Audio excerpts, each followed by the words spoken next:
శ్రీ గురుభ్యో నమః. ఓం శ్రీ విఘ్నేశ్వరాయ నమః. ఓం నమో నారాయణాయ. ఓం నమ శివాయ. ఓం నమ శివాయ. కాశీ రహస్యము 2వ అధ్యాయంలో గురువు శిష్యునికి వరప్రదానం చేయటం గురించి తెలుసుకుందామండి. మరి నిన్నటి రోజు వరకు గురువు గారికి ఎన్నో సేవలు చేశాడు శిష్యుడు దీపకుడు. మరి ఆయన చేసిన సేవలకు విష్ణుమూర్తే స్వయంగా వచ్చి, శివుడే స్వయంగా వచ్చి, మరి నీకే వరం కావాలో కోరుకోమని అడిగినా కూడాను నాకేం కావాలో నాకు తెలియదు, శిష్యులు గురువు గారు ఏం చెప్తే అదే నాకు అని చెప్పి అని అన్నారు. గురువు గారికి అవన్నీ తగ్గించాలి, ఆ రోగపూడితం కుష్ఠు రోగం అవన్నీ కూడా తగ్గించాలని అన్నాడే తప్పించి తన కోసం ఏమీ కోరుకోలేదు. అతని భక్తికి మెచ్చుకొని వారిద్దరు కూడా అంతర్ధానమయ్యారు. మరి గురువు గారికి ఇలా జరిగింది అని శిష్యుడు కూడా చెప్పాడు. ఇక తర్వాత 2వ అధ్యాయంలోకి వెళదామండి. దీనిలో శిష్యుడికి వరప్రదానం చేయటం ఈ 2వ అధ్యాయంలో కాశీ మహత్య విషయంలో గురు శిష్యులకు జరిగిన సంవాదం, తద్వారా కాశీ మహత్యం వర్ణించబడ్డాయి. బలవంతంగానైనా కాశీవాసం చేసే వారికి కలిగే ఫలం కీర్తించబడింది. కాశీలో క్షేత్ర సన్యాస మహిమ వర్ణించబడింది. విష్ణు హృదయం నుంచి కాశీ ఎలా ప్రాదుర్భావం చెందింది, అలా కాశీ ప్రాదుర్భావం చెందినప్పుడు ఋషులకు విష్ణువుకి మధ్యన జరిగిన సంవాదం గురించి వర్ణించబడింది. అలాగే తర్వాత పంచకోశలింగ మహిమ గురించి వర్ణించబడింది. అలాగే విష్ణువు ముఖటః చెప్పబడిన కాశీ మహిమ, గురువు శిష్యుడికి ఉపదేశించిన కాశీ మహత్యం సంవాద రూపంలో వర్ణించబడ్డాయి అన్నమాట ఈ 2వ అధ్యాయంలో. ఇక గురువు శిష్యుని గురుభక్తికి మెచ్చి వరాన్ని కోరుకోమంటాం. బ్రహ్మ కలితో ఇంకా ఇలా చెప్తున్నారు. మహామతి అయిన వేదధర్ముడు అనే గురువు వినయశీలి అయిన తన శిష్యుని పట్ల ప్రసన్నుడై అతనికి వరప్రదానం చేయదలిచి అతనితో ఇలా అంటాడు. పాపరహితుడు అయిన ఓ దీపక, నీకు భద్రమగు కాక. నువ్వు ఇంతవరకు చేస్తూ వచ్చిన సేవ వల్ల నేను సంతుష్టుణ్ణి అయ్యాను. నీకు ఇష్టం వచ్చిన వరాన్ని కోరుకో. ఓ మహాభాగా, ఏకాగ్ర చిత్తంతో శ్రద్ధగా ధర్మాన్ని అనుష్ఠించే వారికి అష్టసిద్ధులు కూడా మట్టితో సమానం. దేవతలు విష్ణులోకంలో కానీ పర్వతాగ్రాల మీద కానీ దూరంగా కానీ లేరు. సచ్చిదానందమయుడు అయిన భగవంతుణ్ణి హృదయ నివాసునిగా భావించి దర్శించాలి. మహాత్ములు తమ దృఢభక్తికి ద్వారా సచ్చిదానందాయుడు అయిన భగవంతుణ్ణి సర్వత్రా దర్శిస్తారు. ఓ పాపరహిత, హృదయ మాలిన్యాలన్నింటినీ దూరం చేసి శుభప్రదము అయిన చిత్తశుద్ధిని సాధించి పాపరహితుడు అయిన నీ పట్ల నేను ప్రసన్నుణ్ణి అయ్యాను అని చెప్పిన గురువుతో శిష్యుడు దీపకుడు ఇలా అంటారు. నేడు మీరు నా పట్ల సంతుష్టులు అయినందుకు కృతార్థుణ్ణి అయ్యాను. మీరు ఆ విధంగా సంతుష్టులు కావడమే నా పాలిటి గొప్ప వరము. ఈ పైన నేను సచ్చిష్యునిగా పరిగణింపబడతాను. నాకు ఒక విషయంలో సందేహం ఉన్నది. తమరు అనుమతిస్తే దాన్ని మీకు విన్నవించుకుంటాను అన్న శిష్యునితో గురువు ఇలా అంటారు. ఓ దీపగా, నీకు శుభమగుగాక. నీ గురుభక్తి ద్వారా దేవతల్ని సహితం సంతోషపెట్టిన నువ్వు అడగదలిచిన దాన్ని నిర్భయంగా అడుగు. ఎంత గోప్యం అయినా దాన్ని అయినా సరే దాపరికం లేకుండా నేను నీకు చెబుతాను అన్న గురువుతోటి శిష్యుడు ఇలా అంటాడు. నువ్వు సాక్షాత్తు మూర్తీభవించిన తపస్సువి, మనువుతో సమానమైన ధర్మవేత్తవు, వ్యాస మహర్షి శిష్యులలో ఒకరైన పైలుని కుమారుడివి, భాష్యకర్తవు. నువ్వు వేద ధర్మాన్ని తూచా తప్పకుండా ఆచరించేవాడివి. నువ్వు పరోక్ష అపరోక్ష జ్ఞానవంతుడివి. సర్వజ్ఞులైన వారి చేత కూడా నువ్వు పూజింపబడతావు. దేహ గేహాదుల పట్ల మమకారం లేనివాడివి, బ్రహ్మవేత్తవి. నీ పాద సేవనం వలన నేను పునీతుణ్ణి అయ్యాను. అంధకారం సూర్యుణ్ణి స్పృశించలేనట్లుగా జయించడానికి ఇష్టమైన విషయ వాసనలు నా దరి చేరలేవు. ఓ బ్రహ్మన్, నీవు ఎక్కడ ఉంటే అక్కడ సమస్త తీర్థాలు, దేవతలు, మహర్షులు ఉంటారు కదా. అటువంటి నువ్వు కాశీకి ఎందుకు వచ్చావు అని ప్రశ్నించిన శిష్యునికి గురువు ఇలా సమాధానం చెప్తున్నాడు. ఓ వత్స, నీకు నువ్వే విచారించి చూసుకో. మొదట్లో నువ్వు బయట ఇతర ప్రాంతంలో ఉండి దీర్ఘకాలం నాకు సేవ చేసిన ఆ గురుసేవ, గురుభక్తి వల్ల నీకు దేవతా దర్శనం కాలేదు. కానీ కాశీలో స్వల్పకాలపు గురుసేవ వల్లనే నీకు దేవదేవుడైన ఉమాపతి దర్శనము అయ్యింది. చూడు, శుభప్రదమైన ఈ కాశీ క్షేత్రంలో లక్ష్మీపతికి కూడా నీ పట్ల ప్రీతి కలిగింది. మరి ఇతరత్ర మొదల నుంచి ఎన్నో సేవలు చేసి ఉన్నాడు శిష్యుడు. కానీ ఎక్కడా లభించని దర్శన భాగ్యం, భగవంతుని దర్శన భాగ్యం మరి కాశీకి వచ్చిన అతి కొద్ది రోజుల్లోనే వీరిద్దరి హరిహరాదుల ఇద్దరి దర్శనాలు కూడాను ఈ శిష్యుడికి కలిగినాయి. ఇతర ప్రదేశాల్లో శ్రద్ధతో సాంగోపాంగంగా ధర్మాన్ని బహుకాలం ఆచరించినా కలుగని సిద్ధి కాశీలో క్షణకాలంలోనే జరగగలుగుతుంది. నీ వంటి ధార్మికులకు ఇతర చోట్ల వేల కొలది సంవత్సరాలు భజించినా లభించని శివకేశవుల దర్శనం కాశీలో కాశీ ప్రభావం వల్ల క్షణకాలంలోనే లభిస్తుంది. నీకు లభించింది ఇతరులకు కూడా లభించగలదు. స్వభావతః కాశీలో స్వల్పంగా చేసిన పుణ్యమైనా సరే, పాపమైనా సరే బహుళంగా వృద్ధి పొందుతుంది. కాశీలో శివుడు, దేవి, శ్రీహరి, గణపతి, సూర్యుడు, బ్రహ్మ మొదలైన దేవతలందరూ వారి వారి భక్తులకు శీఘ్రంగా ప్రసన్నులవుతారు అని గురువు కాశీ ప్రభావాన్ని గురించి చెప్పగా వెంటనే శిష్యుడు ఇంకా ఇలా అడుగుతున్నారు. మీరు నా పట్ల ప్రసన్నులై వరాన్ని ఇవ్వదలిస్తే నాకు కాశీపుర మహిమను గురించి చెప్పండి. ఇదే నాకు కావలసిన వరము. నీవు చెప్పినట్లుగా ఆశ్చర్యకరమైన కాశీ ప్రభావాన్ని నేను స్వయంగా అనుభవించాను. మీరు చెప్పింది సత్యము. అన్య ప్రదేశాల్లో దీర్ఘకాలం స్వధర్మాన్ని నిష్ఠతో ఆచరించిన ప్రత్యక్షం కాని శివకేశవుల్ని నేను కాశీలో దర్శించగలిగాను.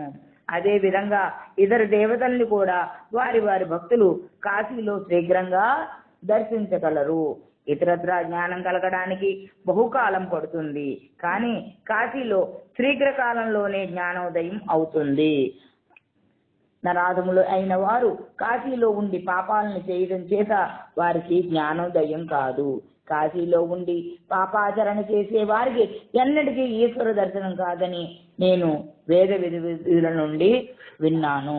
హరిహరులకు ప్రీతి పాత్రమైనది, మహత్ఫలము, మహాప్రభావము, మహానంద రూపిణి, గొప్పది అయిన కాశీనగరం ఎలా ఉద్భవించింది, దాన్ని ఎవరు నిర్మించారు అని శిష్యుడు అడిగిన దానికి గురువు ఇలా సమాధానం చెప్పారు. ఓ వత్స, నీకు శుభం అగుగాక. నీవు ధన్యుడివి. నీ బుద్ధి విశిష్టమైనది కనుక దేవతలు, విప్రులు అందరూ నీకు వశీకృతులు అయ్యారు. ధర్మాన్ని సరి అయిన మార్గంలో ఆచరించిన వారికి కాశీ పట్ల ప్రీతి కలుగుతుంది. బ్రహ్మయే కాశీ, కాశీయే సత్యం, జగత్తే కల్పితం లేక మిథ్య. బ్రహ్మవేత్తలు కాశీ సత్యమనాన్ని మిగతా జగత్తు అంతా మిథ్య అని చెబుతారు. ఏ విధంగా విష్ణువు శంకరుడి బ్రహ్మవాచకాలో అలాగే వారణాసి కూడా బ్రహ్మవాచకం. ఎలాగూ బ్రహ్మజ్ఞానం వల్ల శోక నివృత్తి అయిన మోక్ష ప్రాప్తి అవుతుందో అలాగే కాశీనామ గ్రహణం వల్ల కూడా శోక నివృత్తి, మృత్యుంజయత్వము, మోక్ష ప్రాప్తి కలుగుతాయి. ఇతర తీర్థాలను సేవించడం వల్ల మానవునికి ధనధాన్య సుఖాల వంటి కోరికలు మాత్రమే ప్రదానం చేయబడతాయి. కానీ కాశీని సేవించడం వల్ల వివేకాన్ని కలిగించి సాగర తీరం సంసార సాగరం నుండి తరింపజేసి నిత్య సుఖాన్ని కలిగిస్తుంది. సద్బ్రాహ్మణుడైన ధార్మిక చక్రవర్తి అయినా సరే అందరికీ కాశీలో సమానంగా విముక్తి లభిస్తుంది. కాశీ వచ్చి వృద్ధాప్య బాధలు తదితర విఘ్నాలు అన్నింటినీ సహిస్తూ ఉండడం వల్ల కాశీదేవి యొక్క అనుగ్రహం వల్ల మరణ సమయంలో కాశీలో శుద్ధ తారక మంత్రం వల్ల శుద్ధ బ్రహ్మ ప్రాప్తి కలుగుతుంది. కాశీవాసం వల్ల సజ్జన సాంగత్యము, గంగా స్నానము, పాపాచరణ పట్ల అరుచి, పుణ్యకార్యాల పట్ల ప్రీతి, ప్రారబ్ధవశాత్తు లభించే సౌఖ్యాలతో తృప్తిపడే మన ప్రవృత్తి, దాన గుణము, ప్రతిగ్రహం చేయకుండా ఉండడము అనే లాభాలు చేకూరుతాయి. ఇతర చోట్ల ప్రయాసతో కూడిన అష్టాంగ యోగంలో కానీ సమాధి సిద్ధి సాధింపబడదు. కానీ కాశీలో శివుణ్ణి కానీ విష్ణువుని కానీ ఇతర దేవతలను కానీ ఉపాసించడం వల్ల ఎటువంటి ప్రయాస విఘ్నాలు లేకుండా సునాయాసంగా మోక్షం లభిస్తుంది. కాశీవాసంలో ఉన్నప్పుడు కాశీలోని వారందరూ మహాత్ములే అన్న మనఃప్రవృత్తిని కలిగి ఉండటం వల్లను, పరదోష శూన్యత వల్లను తన యొక్కయు ఇతరుల యొక్కయు బంధుజనులు అందరూ కూడా ఉద్ధరింపబడతారు. కాశీలో ఉంటున్నప్పుడు మానవుడు బాల్య చేష్ట వంటిది అయిన బహిర్ముఖతకు స్వస్తి చెప్పి ఎల్లప్పుడూ అంతర్ముఖుడై ఆ అంతర్ముఖతను రక్షించుకుంటూ ఉండాలి. లేనిచో అంతర్యామి అయిన ఈశ్వరుణ్ణి ద్వేషించినట్లు అవుతుంది. స్వేచ్ఛాచారం వల్ల మానవుడు పతితుడై భ్రాంతిలో పడి నశిస్తాడు. అందువల్ల సత్పురుషులు ఎప్పుడూ కూడా సత్పదాన్ని విడువక వేదమూలం అయిన ధర్మాన్ని సేవిస్తూ ఉంటారు. ఇతర చోట్ల దానము, యజ్ఞము, పూజల వల్ల అతి ప్రయాసలో లభించే ముక్తి కాశీలో కలియుగంలో మరణం చేతనే సునాయాసంగా లభిస్తుంది.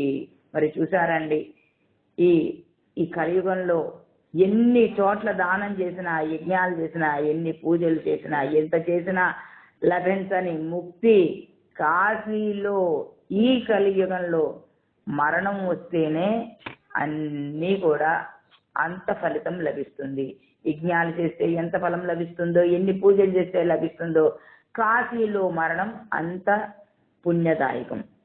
కాశీలో మనోవాక్కాయ కర్మలచే ఎటువంటి పాపాచరణము చేయరాదు. సాక్షాత్తు విష్ణువుచే కాని, శివునిచే కాని, వ్యాసునిచే కాని చెప్పబడిన ధర్మాన్నే సర్వకాలాల్లోనే త్రికరణ శుద్ధిగా ఆచరించాలి. కాశీలో మృత్యు భయం కానీ పాప భయం కానీ లేదు. సహస్ర జన్మల్లో కావించిన పాపాలలో ప్రతి ఒక్క పాపము కాశీని దర్శించినంత మాత్రమే నశిస్తుంది. అటువంటి కాశీ క్షేత్ర మహిమను లెస్సగా వర్ణించగల శక్తి ఎవరికి ఉంటుంది? ఆశ్చర్యకరమైన విషయం ఏమిటి అంటే, ప్రాణుల పాపాలను నశింపజేసే ఏ ఏ తీర్థాలు ఈ లోకంలో ఉన్నాయో అవి అన్నీ కూడా తమని పవిత్రపరుచుకోవడం కోసం నిత్యము కాశీ క్షేత్రానికి వస్తాయి. చూసారండి, ఎన్ని తీర్థాలు. ఈ తీర్థంలో చేస్తే ఈ పాపం పోతుంది, అక్కడ చేస్తే అది పాపం పోతుంది అనేవన్నీ కూడాను కాశీ క్షేత్రానికి ప్రతిరోజు వస్తాయి అంట. మరి కాశీలో ఉండి సర్వ వ్యాపారాలను చేసే జంతువులు ఇతరత్రా ఉండి యజ్ఞయాగాదుల్ని కర్మల్ని చేసే వారి కంటే కూడా మిన్న.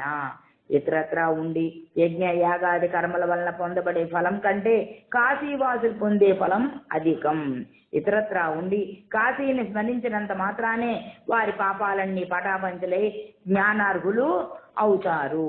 ముముక్షువులకు కాశీవాసం చెయ్యడానికి సాహసం కలవారికి, మనస్సులో వికలత్వం లేని వారికి కాశీవాసం వల్ల మోక్ష సిద్ధి లభిస్తుంది. అవి గురువు చెప్పగా అప్పుడు దీపకుడు ఇలా అంటాడు. గురువు శిష్యునికి సాహస కార్యాల గురించి చెబుతున్నారు. ముముక్షువులు కాశీలో ఉండడానికి సాహసం చేయగలవారు ఎట్టి మనోవికలం లేకుండా దృఢనిశ్చులై ఉండడం వల్ల బంధాలన్నీ పోయి మోక్ష సిద్ధి కలుగుతుంది అన్నారు కదా. మరి ఆ సాహసం అనేది ఏమిటి?